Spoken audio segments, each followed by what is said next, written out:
Să urăm bun venit invitatului nostru de astăzi, tânărul fenomenolog și student la Facultatea de Teologie Ortodoxă din Iași, domnul Bogdan Rusu. Bine ați venit și vă mulțumim că ați acceptat invitația noastră. Vă mulțumesc că m-ați invitat. Este o onoare să fiu prezent aici cu dumneavoastră. Ce ne puteți spune despre intonarea numelui Hare Krishna? De fapt, se pronunță Hare Krishna. Ok, mulțumesc. Și aceasta face parte dintr-o mișcare mult mai amplă și mai veche din cadrul hinduismului, numită mișcarea Bhakti. La origine, constă în intonarea numelui a 3 divinități ale zeității supreme din religia hindusă, anume Hare, Krishna și Rama. Nu mă voi apuca acum să intonez mantra, căci prin talentul meu oratoric și prin vocea pe care o am, s-ar putea, în loc să realizez starea de pace și bucurie, să fac tocmai contrariul. De aceea, te rog să le pui spectatorilor noștri fragmentul pe care ți-l arătasem înainte să începem emisiunea.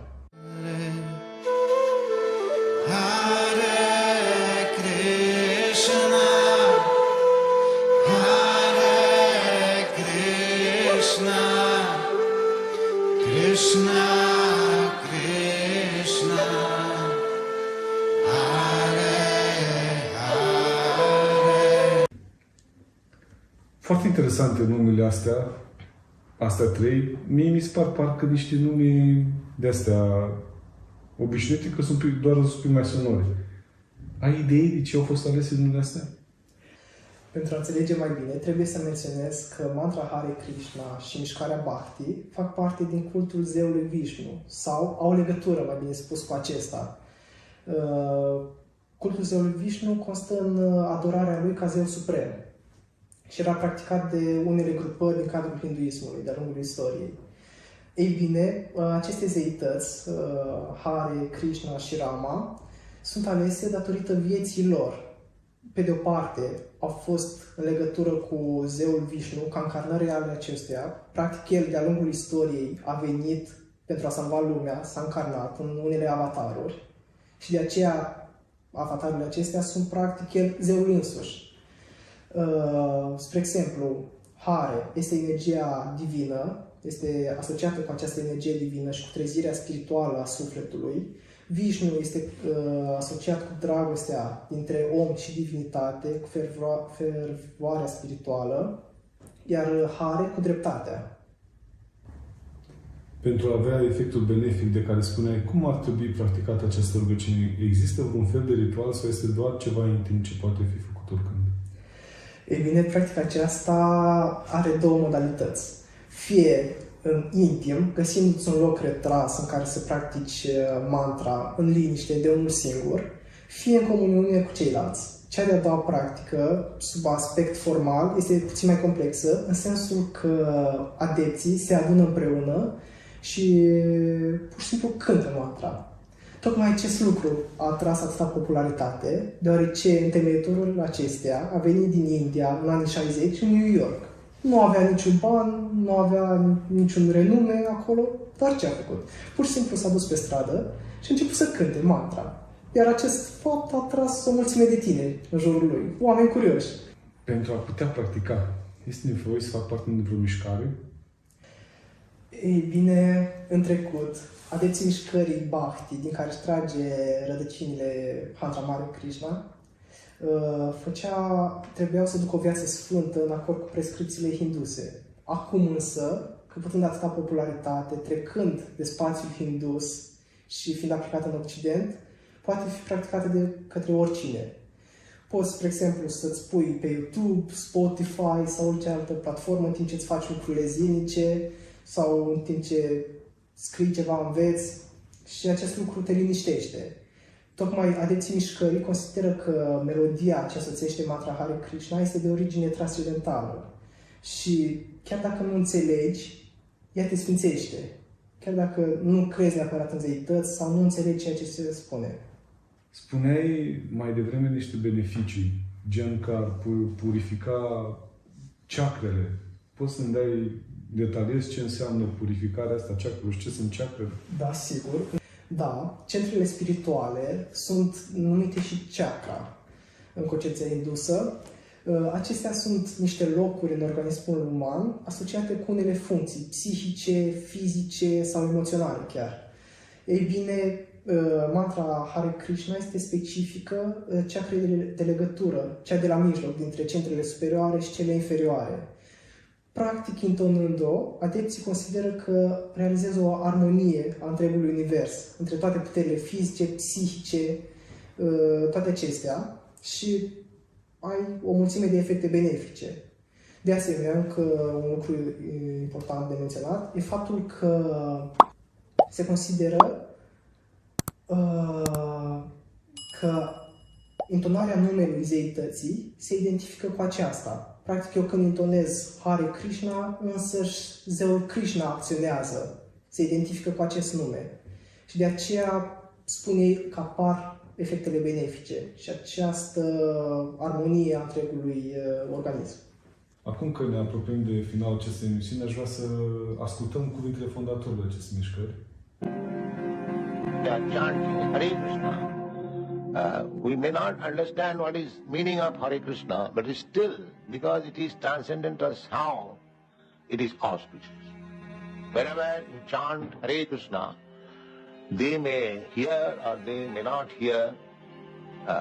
It is auspicious for them. So we are sending our men for street Sankirtan. It doesn't matter whether people are eager to hear it or not, but it is auspicious. It will create an atmosphere which is very, very congenial to the human society. Blessed be our mission. Not that because we are chanting, nobody is taking care, we shall not be disappointed.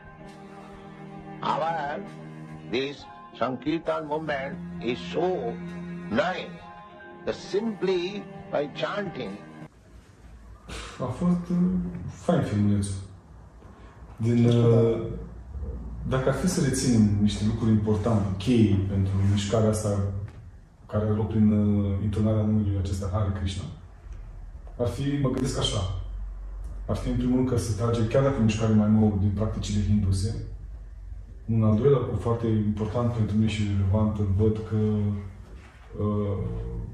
mă ajută ca să mă ajută, nu pe mine neapărat, pe cei care practică, Da. i-ar putea ajuta, dar cine știe, și pe mine, nu știu niciodată. Îi ajută pe cei care practică, îi ajută să-și elibereze chakrele și când mai ales că prin faptul că fiecare nume care intonează este un nume de zeu care evocă o anumită putere sfântească și care practic face tot curățenia, tot cleaning-ul de software, nu de hardware. Exact, exact. Să nu uităm acum nici de efectele benefice pe care le induce intonarea acestei mantre, Hare Krishna, cum ar fi armonizarea întregii ființe sau starea de pace pe care o induce, bucuria. Aș vrea să mulțumesc în primul rând invitatul nostru, domnul Rusu Bogdan, student la Facultatea de Teologie, fenomenolog în devenire. Mulțumesc, a fost o onoare să fiu prezent aici. Și, în ultimul rând, colegul nostru, David Șefstovski, expert media, specializat în fenomenologie, fără de care acest podcast despre fenomenologia adevărată nu s-ar fi întâmplat. Vă mulțumim! Hare Krishna, Krishna Krishna, Hare Hare, Hare Rama, Rama Rama.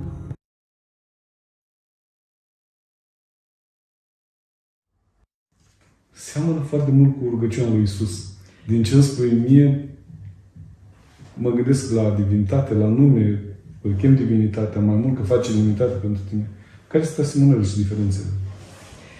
Da, se seamănă și spun aceasta din mai multe motive. Dar atenție, doar pare. În aparență, în fapt, în fond, sunt și unele diferențe. Dar, ca asemănări, ambele constau în intonarea numelui divinității, a Domnului nostru Iisus Hristos în creștinism sau a zeilor Hare, Krishna în hinduism.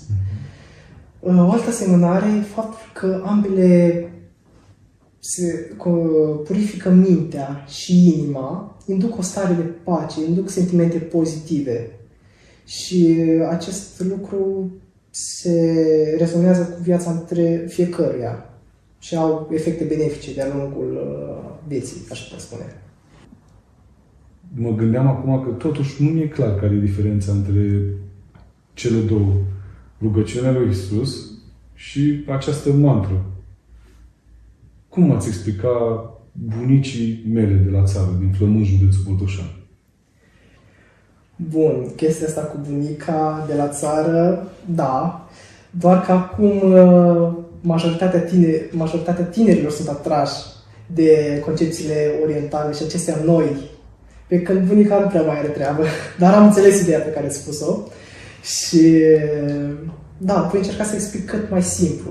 În primul rând, una este să te adresezi Mântuitorului Hristos și alta zeului Krishna. Deoarece atunci faci o relație, în faza incipientă, o relație personală, încerci să creezi și le ca model.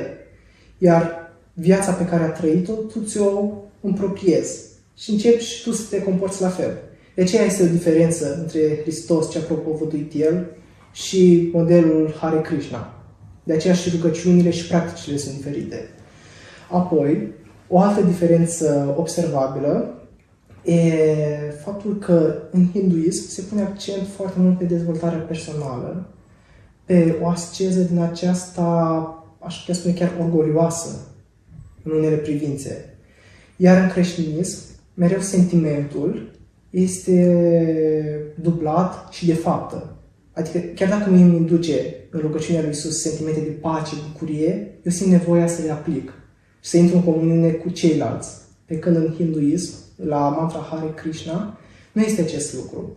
Ei încearcă doar să obțină sentimentul și cam atât. Nu au nevoie neapărat de o relație personală cu divinitatea. Iar în creștinism este nevoie de această relație cu Hristos. From Bombay to Bangalore, all the Hindus know the score. If you wanna live some more, Hare Hare Hare. If you do not take the vow, you can eat the sacred cow. You'll get karma anyhow. Hare Hare Hare. Bow down, mister. Hare Rama, Hare Krishna. Bow down, mister. We say Radhe Shyam.